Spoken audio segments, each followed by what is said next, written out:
Hello guys. അപ്പോൾ ഓണത്തിന് പൂ പറിക്കുന്നല്ല കേട്ടോ. ഇത് നാളെ ഞങ്ങൾ കുടുംബക്ഷേത്രത്തിൽ ഒരു പൂജ പറഞ്ഞിട്ടുണ്ട്. അപ്പോൾ അതിന് കുറച്ച് തെച്ചിപ്പൂ ശേഖരിക്കാൻ പറഞ്ഞു. അപ്പോൾ ഞങ്ങളെ വീട്ടിലുള്ള തെച്ചിപ്പൂ പറിക്കുക കേട്ടോ. പിന്നെ നല്ല മഴയിലായിരുന്നു, വൈകുന്നേരം നല്ല ഇടി വെട്ടി മഴയായിരുന്നു. മഴ കഴിഞ്ഞതിന് ശേഷം ഞാൻ മെല്ലെ മുറ്റത്ത് വന്നാണ്ട് പറിക്കുകയാണ് കേട്ടോ.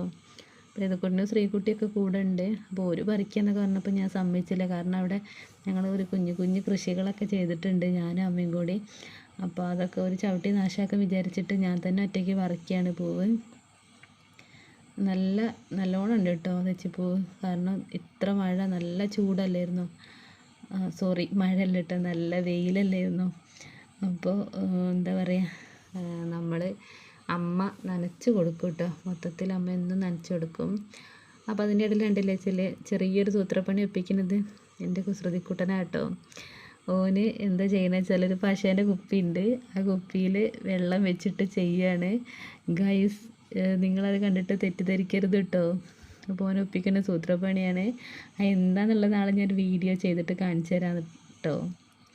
അപ്പോൾ എന്താ പറഞ്ഞത്, അമ്മ നനച്ച് കൊണ്ടടക്കലാണ്. നല്ല കൊടും വേനലല്ലേ, എന്നാലും അമ്മ നന നിർത്തൂല കേട്ടോ. എല്ലാ ചെടികൾക്കും അത്യാവശ്യം ഇത്തിരിയെങ്കിലും വെള്ളം എന്നും രാവിലെ വൈകുന്നേരം കൊടുക്കും. അപ്പോൾ അതുകൊണ്ട് തന്നെ ഞങ്ങൾ തെച്ചി മരത്തുമ്പോൾ നല്ല പൂക്കളുണ്ട് കേട്ടോ. അമ്മ അത് മാറ്റി കുത്തിയിട്ടുണ്ട്, അതിലും നല്ലോണം ഉണ്ടായിട്ടുണ്ട്.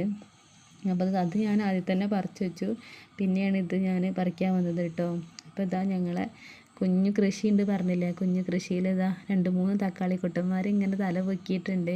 അപ്പോൾ അത് ചവിട്ടരുതെന്ന് കരുതിയിട്ടാണ് ഞാൻ മാത്രം പറിക്കുന്നത്. ശ്രീകുട്ടിക്ക് പറിക്കാഞ്ഞിട്ട് എന്നോട് കുശുമ്പുണ്ട് കേട്ടോ.